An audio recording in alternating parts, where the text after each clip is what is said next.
A paz, queridos, tudo bem? Estamos aqui com a graça do Senhor nosso Deus para mais um vídeo. E neste vídeo vamos estar comentando sobre a nossa lição da Escola Bíblica Dominical, pois estamos estudando aí o segundo trimestre, que traz como tema geral os valores do reino de Deus e a relevância do Sermão do Monte para a Igreja de Cristo. Esta revista é comentada pelo nosso querido pastor Osiel Gomes, pastor presidente da Assembleia de Deus no campo Tirirical, ali em São Luís, capital do Maranhão. Meus amados, nós vamos estar estudando a lição 11, que traz como assunto esta lição 11, ela traz o assunto sendo cautelosos nas opiniões. Sendo cautelosos nas opiniões. Nós vamos aprender bastante, creio eu, através desta lição. E quero dizer uma coisa para você. Não vou estar lendo a revista, pois toma bastante tempo. E espero que você possa estudar bem, estudar bastante. Você que possui a revista da Escola Bíblica Dominical, aproveite, esforce para ler a lição, para que você possa absorver bastante desse conteúdo tão rico em conhecimento. E assim, meus amados irmãos, antes de entrarmos aqui na lição propriamente dita, eu quero estar agradecendo a cada um de vocês que tem estado conosco durante todos estes vídeos. Já estamos aí com cerca de 17 a 18 vídeos e sou grato a Deus pela vida de cada um dos nossos queridos irmãos e amigos que tem parado para assistir os nossos vídeos, que tem apreciado este conteúdo que eu creio ser muito importante para o elevo espiritual de todo aquele que pode ter acesso a este conteúdo. Continuo pedindo a você que ainda não é inscrito, que você se inscreva neste canal, deixe o seu joinha. Olhe, o seu joinha é de grande relevância para o crescimento desse canal, pois cada joinha que as pessoas deixam, o YouTube ele entende que o conteúdo é importante, que as pessoas estão gostando do conteúdo e assim o YouTube vai estar apresentando este conteúdo para muitas outras pessoas. E assim o nosso canal vai crescendo cada vez mais e devo isto a vocês. Grato a Deus pela vida de cada um de vocês. Então vamos à lição 11. Vamos estar aqui. O objetivo aqui, meus irmãos, não é eu ler toda a lição com vocês, tá? Para vocês. Mas o que pretendemos aqui é apresentar alguns detalhes contidos dentro do texto e também poder estar trazendo aí, apresentando algo que pode não estar dentro da revista, né, da lição. E pode ser que isso venha enriquecer mais ainda a sua aula. Você que é aluno, você que não é de ir à escola dominical, mas gosta de assistir pelas redes sociais, né, participar, assistir à escola bíblica dominical, os ensinos da nossa revista. E a você que é professor, dá aula aí na sua congregação, na sua igreja, que você possa tirar bastante proveito daquilo que vamos estar colocando aqui nesta, digamos aqui, pré-aula, tá? Então vamos lá. Como já falei, o assunto da lição 11 é o seguinte: sendo cautelosos nas opiniões. Por que será deste assunto? Será que nós temos o hábito de às vezes agir precipitadamente, de agirmos de forma impensada, e é certo que nós, como seres humanos, dotado aí de falhas, né, de algumas falhas, pode sim, às vezes chegarmos aí a cometer injustiça nos nossos dizeres. Por isso que o assunto aqui já é um ensinamento, né? Nos exortando para sermos cautelosos nas opiniões. Pode ser que as opiniões que vamos dar a respeito de alguém não seja agradável e pode até ser prejudicial. É o que nós vamos aprender aqui desta lição bíblica da escola dominical deste domingo. Então, olhe só, vamos aqui, né? O primeiro ponto, esta lição ela é composta de 3 pontos. O primeiro ponto diz: não devemos julgar o outro. O segundo ponto diz: devemos primeiramente olhar para nós mesmos. E o terceiro ponto ele diz: e se fôssemos julgados pela severidade de Deus? Tá? São estes os pontos que compõem esta lição, a lição 11. E nós vamos estar falando aí um pouco, apresentando alguns detalhes dentro de cada ponto apresentado aqui por esta lição, ok? Então veja só, aqui no início já diz assim: aprendendo a se relacionar com os outros. A igreja é o corpo de Cristo formado por santos, porém humanos, imperfeitos e com dificuldades nos relacionamentos. Por isso, estamos sujeitos a enfrentar contendas e disputas. Contendas e disputas.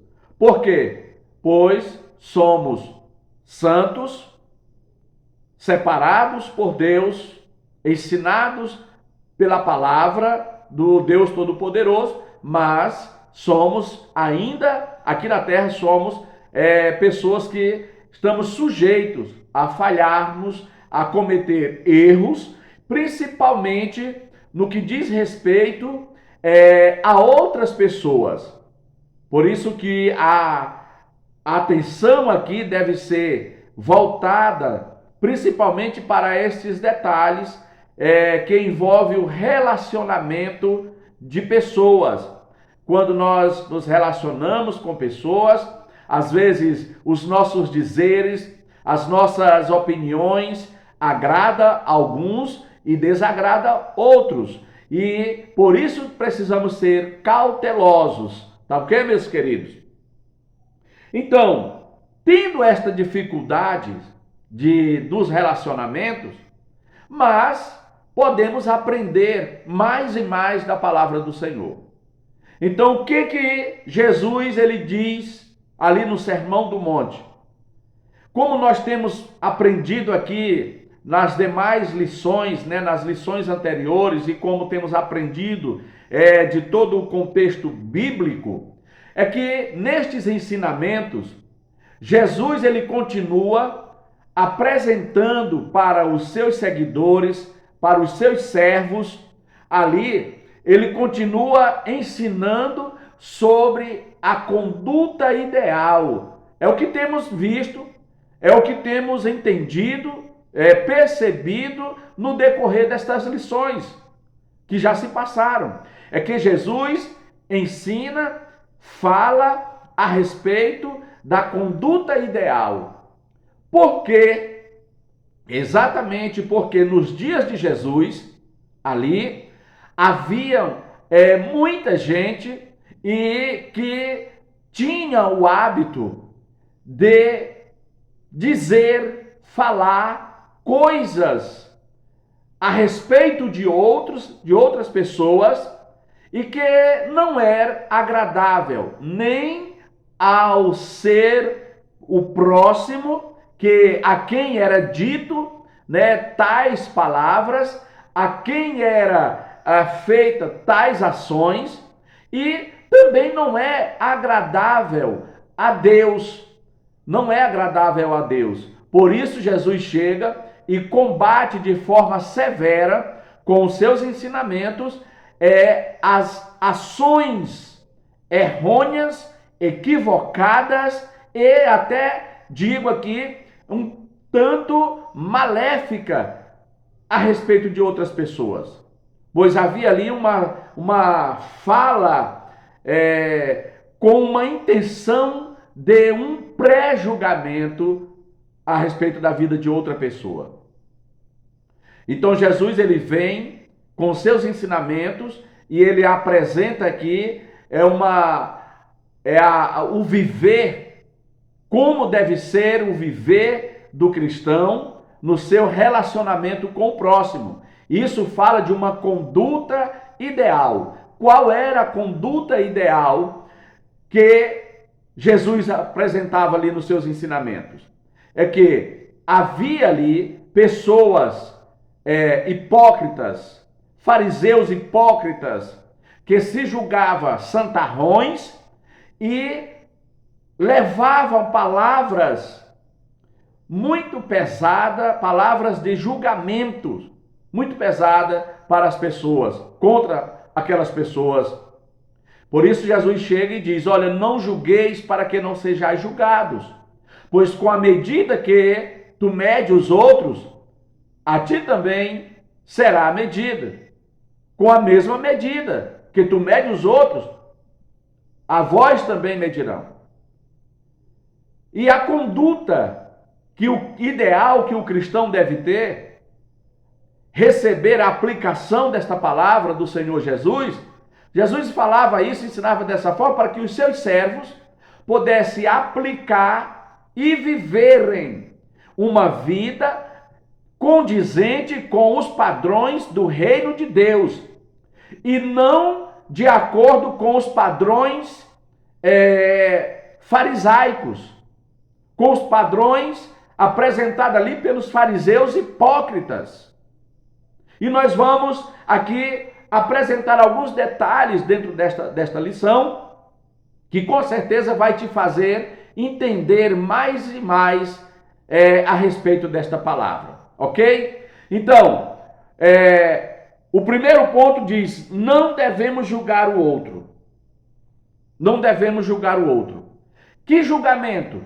Será que Jesus estava falando ali para magistrados, para juízes da justiça comum? Não.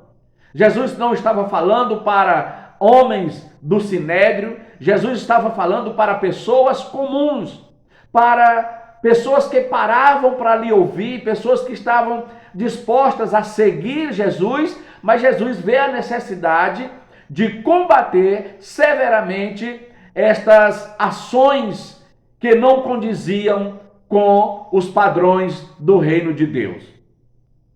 Então falava de julgamento, não no sentido de um julgamento feito pela justiça comum, por um juiz, não era, mas falava quando ele dizia não julguem os outros, ele estava falando de que nos seus servos, seus seguidores, deviam agir diferentemente dos fariseus, dos hipócritas, no tocante ao relacionamento com o próximo, com o seu semelhante.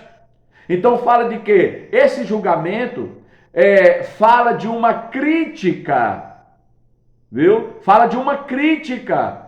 Que crítica? Uma crítica destrutiva, que nós vamos nos colocar aqui dentro desse contexto, é que os servos do Senhor, os seguidores de Cristo, que isso é válido para nós também, para os nossos dias, vale atentarmos para a palavra que nós não devemos fazer uma crítica destrutiva quando lançamos palavras de crítica com a intenção de derrubar a pessoa, apontar as suas falhas, apontar o seu pecado, como se nós fôssemos completamente santos e não estivesse mais sujeitos a cometer falhas e pecados.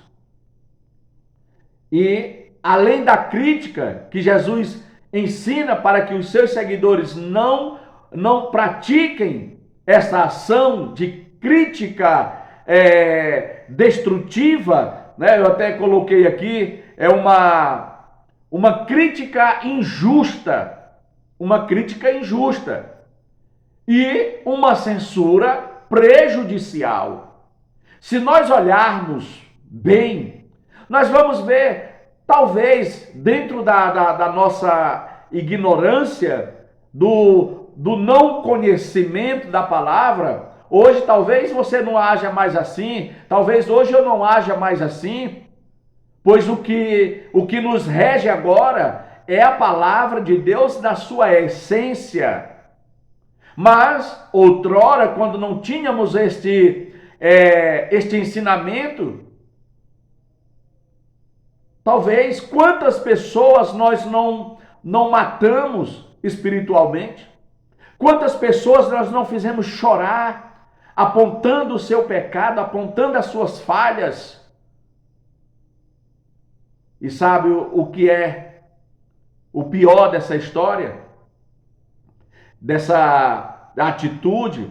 É que às vezes muitos se acham tão santarrões a ponto de jogar o dedo na cara do outro e dizer: olha, tu é um pecador, o teu pecado é assim, tu estás condenado. O pior de tudo isso é que, além de ferirmos o outro, o que acontece é que mais tarde, aquela pessoa que nós julgamos como condenados pelo seu pecado, pelas suas falhas, ele se levanta, ele se ergue, porque ele para ouvir a palavra e Deus tem misericórdia dele e ele acaba aprendendo, e o Espírito do Senhor, o Espírito Santo, trabalha de forma gloriosa na vida de tal pessoa. Então agora, aquele que outrora para nós era um condenado por causa do seu pecado, nós mesmos havíamos condenado ele,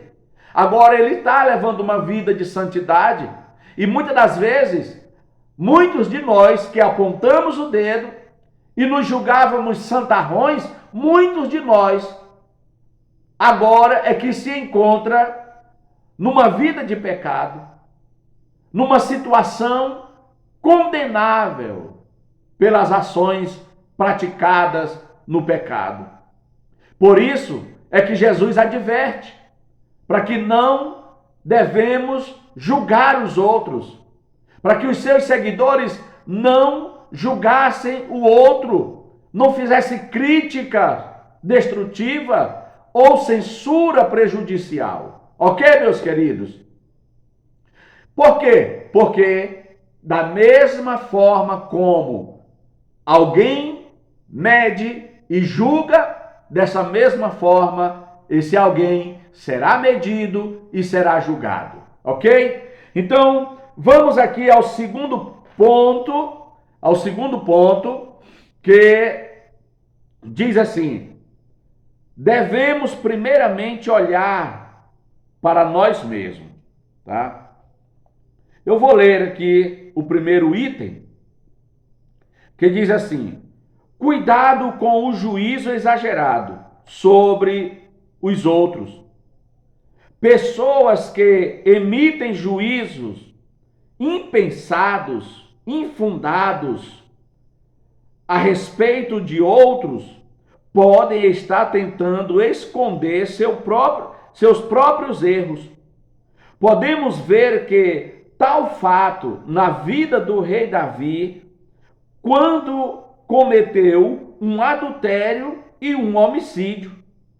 Para mostrar a Davi as suas iniquidades, o profeta Natã contou a história de um viajante que matou a única ovelha de um homem pobre. Sem analisar bem a história e estando com sua consciência cauterizada pelo pecado, Davi prontamente declarou a sua sentença. digno de morte é o homem que fez isso. Foi fácil para Davi enxergar o pecado do outro e considerá-lo horrível, mas ele não pensou no seu, ou seja, não reparou a trave que estava nos seus olhos. Muitas vezes, de modo errôneo, procuramos falhas nos outros e os sentenciamos, mas ignoramos ou fazemos vista grossa em relação às nossas próprias falhas, que por vez são mais graves do que as que outras pessoas estão cometendo. Meus queridos, se nós atentarmos bem para este comentário, nós vamos ver que realmente Jesus precisava mesmo trazer este ensinamento ali no Sermão do Monte, com um vigor futuro, ou posso até dizer com um vigor eterno. Porque se o homem não tiver um ensinamento como esse, e dependendo a nossa salvação, como depende, tenho certeza disso, e você também sabe disso e tem certeza, que a nossa salvação, ela depende de que a nossa conduta, ela precisa ser condizente com os padrões do reino de Deus, e não de acordo com os padrões farisaicos. Sabendo disto, louvamos a Deus por Ele ter nos dado a oportunidade de receber um ensinamento maravilhoso, como este ensinamento aqui do Sermão do Monte, aplicado por Jesus na vida dos seus seguidores. Então, o que nós temos aqui, o texto que diz que, onde o ponto diz que devemos olhar primeiramente para nós mesmos. Ao invés de olhar primeiramente para os outros e apontar os seus erros, procurando falhas e apontar os seus erros. Devemos fazer isso com nós mesmos. Pois se nós olharmos primeiramente para nós, vai o quê? Vai haver a possibilidade de nos reconhecer estas falhas, este pecado, e nos consertarmos. E com isso, evitar aí o grande erro de apontar o pecado dos outros, a ponto mesmo de feri-los, machucar e até matar estas pessoas. Matar, falo no sentido espiritual, certo? Então, há algo interessante aqui neste segundo ponto. O que há de interessante nesse segundo ponto? São, além de narrar aqui o exemplo de Davi, né? Ou ao narrar o exemplo de Davi, o grande rei de Israel, né? Além de narrar aqui o exemplo de Davi, quando diz que quando ele foi ali diante de Natã, do profeta Natã, que Natã chega e conta uma história, né, cria ali uma história e personagens, e ele fala para Davi, de imediato, ele não parou para analisar a sua vida, não olhou para si mesmo, primeiramente, e ele se achou no direito de quê? De sentenciar alguém. Então, quando o profeta Natã diz, olha, o que acontece com alguém, né? E disse, alguém contou ali, apresentou ali um personagem, um viajante, que matou a única ovelha de um homem pobre. E prontamente, o grande rei de Israel diz, digno de morte é o homem que fez isso. E aí Natan vai dar nome ao seu personagem, quando ele diz: pois este homem é tu, ó rei. Aí é que cai a ficha ali em Davi. Aí é que ele agora se depara com a realidade que ele havia ignorado, que era o seu próprio pecado.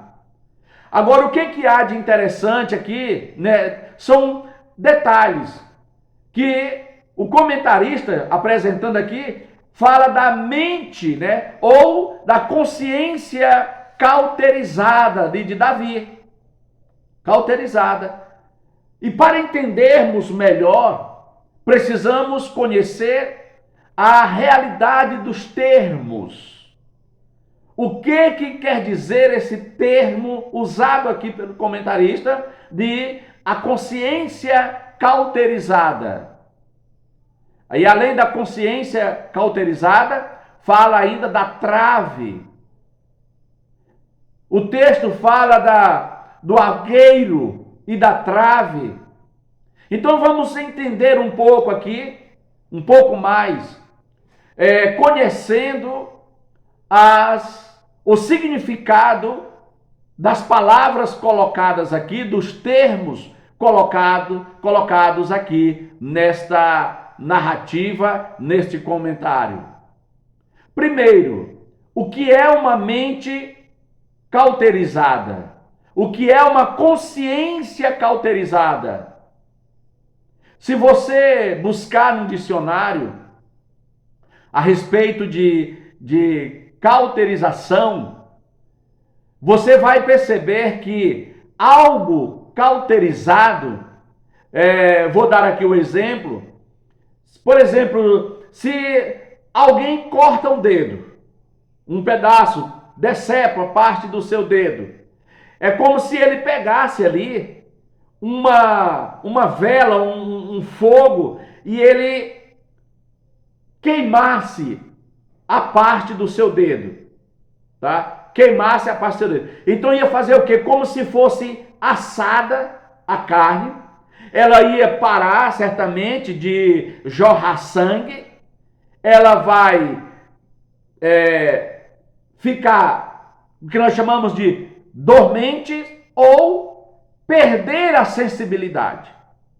Então, quando o comentarista usa aqui o termo consciência cauterizada, ele está querendo dizer que pessoas como Davi, ali diante de Natan, pessoas semelhantes a Davi, quando ele tem o hábito de pecar, ignora o seu próprio pecado, as suas próprias falhas, é como se ele estivesse com a sua mente, estivesse perdido a sensibilidade. Isso é uma mente cauterizada, tá? Isso é uma mente cauterizada. Ela perde a sensibilidade de raciocínio, ela perde a habilidade de raciocínio. Por isso que Davi, ele não caiu na real logo de primeira. Ele achou que Natan, o profeta Natan, estava mesmo falando uma história real de uma outra pessoa. Por isso ele prontamente disse: digno de morte é o homem que fez isso. Mas, depois que Natan apresenta aí, ele vai cair, a ficha vai cair. Então, meus santos, é isso, cauterizada é como se a pessoa queima parte do seu corpo que foi decepado, ele queima e aquela parte ela vai acabar perdendo a sensibilidade, viu? A sensibilidade daquela parte vai acabar desaparecendo. Então, já aprendendo que uma mente, uma consciência cauterizada é aquela consciência que não funciona, principalmente para buscar a realidade dos seus próprios atos, dos seus próprios pecados. Quando a pessoa não tem essa sensibilidade, aí a coisa fica grave, tá? Aí a coisa tá bem grave mesmo.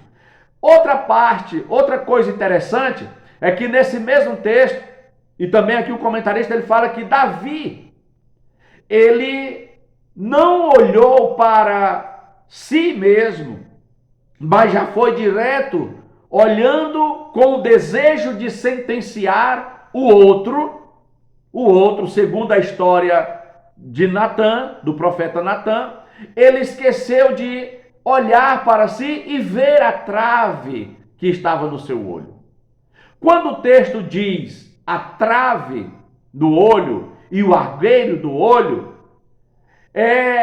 presta atenção que você vai aprender algo aqui. Eu vou lhe dar algo bem interessante para você agregar aí ao seu conhecimento.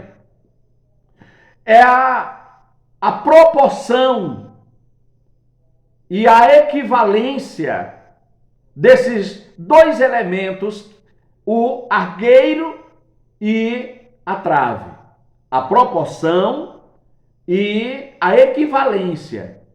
Qual é o valor de um, qual é o valor do outro, qual é a proporção de um em relação ao outro.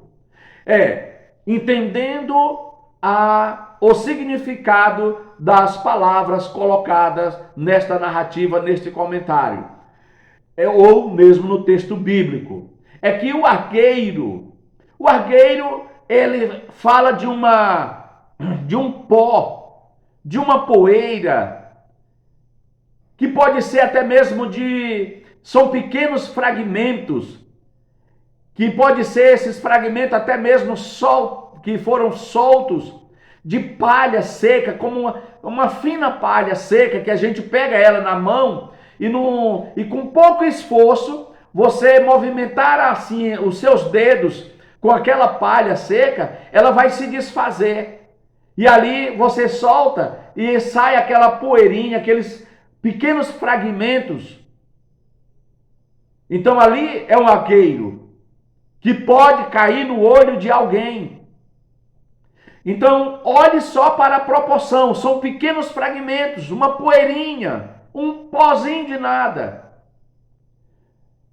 E olhe agora, compare com a proporção da trave. E o que significa a trave nesse contexto? A trave também, se você for buscar num dicionário bíblico, você vai entender que a trave, você vai ver que a trave aqui fala de um grande tronco de árvore, de madeira, que era usado para escoramento de construções numa obra. Isto é a trave, que também pode ser entendida hoje como uma viga que usamos para telhado de uma construção, de uma casa. Agora você pega e faça aí a comparação e veja a proporção de um elemento, o argueiro, para o outro elemento, a trave. Não há uma diferença grande? Pois é isto que o texto quer dizer. É exatamente para esse entendimento que o texto lhe chama. Para esse entendimento de que pessoas que agem desta forma, como agiu aqui o nosso querido Davi, diante da narrativa, da história do profeta Natã, o que podemos concluir aqui é que estas ações ou esta ação, ela caracteriza a pessoa como hipócrita. E é exatamente isto. O texto lhe chama a atenção exatamente para isto, para que você tenha uma compreensão, um entendimento de que esta ação de julgar os outros sem olhar para si, não atentando para a trave que está no seu olho e que você quer tirar o pequeno cisco que está no olho do outro. Algo tão minúsculo, às vezes a gente consegue ver no olho do outro. E já a grande trava, o grande tronco de árvore que está no nosso olho, nós não conseguimos ver, não conseguimos sentir. Apesar de ser tão grande, mas parece que perdemos a sensibilidade desta consciência. E quando se perde a sensibilidade dos olhos, isso no sentido de não termos a habilidade de olharmos para dentro, fazer aqui um olhar interno, mas conseguimos atentar e perceber um pequeno fragmento de pó, de uma poeira no olho de outra pessoa. Então, isto caracteriza a pessoa que age dessa forma como hipócrita. Aí aqui eu quero fazer um fechamento desse segundo ponto. Como hipócritas, tá? O hipócrita, a hipocrisia, ela se constitui pelo menos em duas coisas. Primeiro que o hipócrita, ele tem dificuldade de reconhecer o seu pecado. Pecado esse que, segundo a analogia do argueiro com a trave, quer dizer que o pecado da pessoa aqui, do hipócrita, ele é maior do que o pecado da outra pessoa, mas ele tem dificuldade de enxergar o seu pecado e consegue ver o mínimo de pecado de uma falha que está no outro. Às vezes é uma falha que nem constitui um pecado, mas ele já vai lá e quer condenar como se aquela pessoa tivesse cometido um grave pecado, sendo que o maior pecado é o que ele cometeu, ou estar cometendo, dependendo, viu? Então aqui é a equivalência de proporções. Tenhamos o cuidado, porque enxergar um pequeno cisco no olho de alguém e deixar de enxergar uma grande trave no nosso olho, isso indica que, além de perdermos a sensibilidade, nós somos hipócritas, não queremos reconhecer o nosso próprio pecado, que é maior do que o pecado dos outros, pode ser maior do que o pecado do outro. Então esta é a primeira coisa que se constitui a hipocrisia. E a segunda coisa, lamentavelmente, é dizer isso, mas preciso dizer, é que exatamente o hipócrita, ele tem outra qualidade, péssima qualidade, mas faz parte da função do hipócrita. Principalmente quando se trata de líderes, tá? De líderes. Isso que eu vou dizer aqui cabe também para líderes, porque eu sei que nesse domingo aqui vai ter muitos líderes que vão estar ensinando nas escolas e vão tirar o corpinho de banda, tirar o corpinho de lado. Mas não tire não, encare a realidade, porque muitos líderes são respeitados, são dignos de respeito e de ser honrado. Porém, há também muitos líderes que são hipócritas e que há tempo já perderam a sensibilidade, não tem mais uma consciência sensível, mas tem uma consciência cauterizada, queimada pela ação do pecado.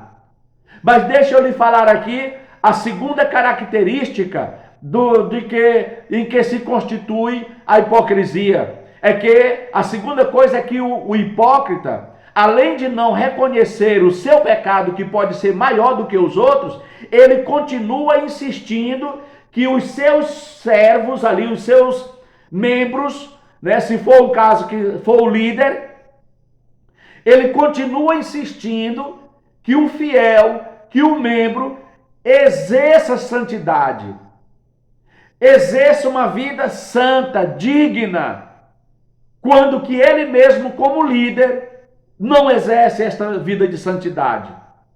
Ele cobra, ele finge uma falsa santidade para cobrar a santidade das pessoas, mas na verdade, ele às vezes faz questão de não perceber o seu pecado. Mas muitos de dentro da igreja, dos que estão na nave do templo, estão olhando para ele e dizendo: hipócrita, cobra santidade, finge santidade, cobra santidade dos outros, cobra a vida reta dos outros, quando que ele mesmo não tem uma vida de retidão diante de Deus. Pisa as pessoas, julga equivocadamente as pessoas e condena as pessoas. Infelizmente, temos líderes espalhados por este mundo afora. Não estou aqui dando nomes, não estou aqui jogando indiretas. Estou falando de uma realidade. E você vai ver que neste domingo, muitos líderes hipócritas vão dar esta aula praticamente com a cabeça baixa. Porque vai ser difícil encarar os seus alunos. Mas esta é a realidade. Então, meus amados, vamos já só concluir aqui o terceiro ponto, que diz assim: e se formos julgados pela severidade de Deus? O que eu quero dizer, com base neste terceiro ponto, é que, primeiramente, Deus é severo. Quero dizer que Deus, ele é severo, assim como ele é amor, ele é misericordioso, ele também é severo.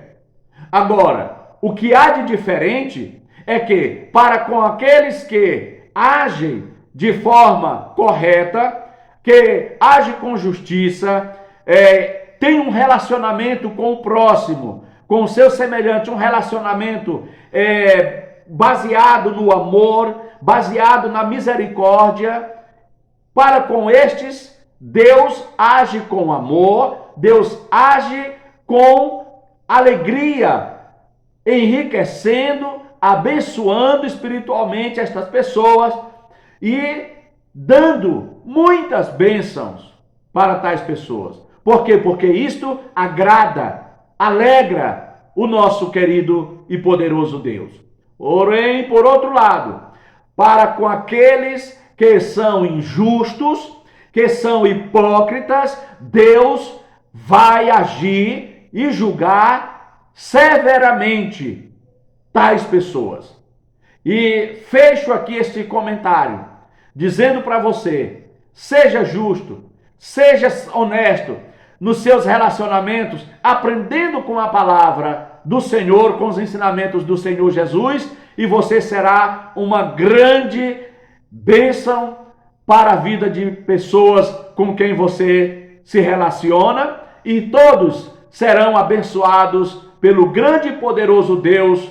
E quero, para finalizar, citar aqui um texto de Provérbios, capítulo 16 e versículo 20. Olha o que diz: o que atenta para o ensino acha o bem, e o que confia no Senhor, esse é feliz. Tá? Quero deixar para você este versículo de Provérbios 16, 20. E me despeço de você dizendo: tenha uma boa aula, tire bom proveito nesta aula, neste domingo, aplique corretamente o ensinamento na sua classe, e você que não é professor, mas receba este ensinamento como um conteúdo que vai mudar a sua vida, o seu comportamento, e você terá aí a conduta ideal apresentada por Cristo Jesus através desse ensinamento. Muito obrigado, que Deus abençoe, um forte abraço, e não se esqueça, deixe o seu joinha e compartilhe nossos vídeos, e que Deus abençoe a todos.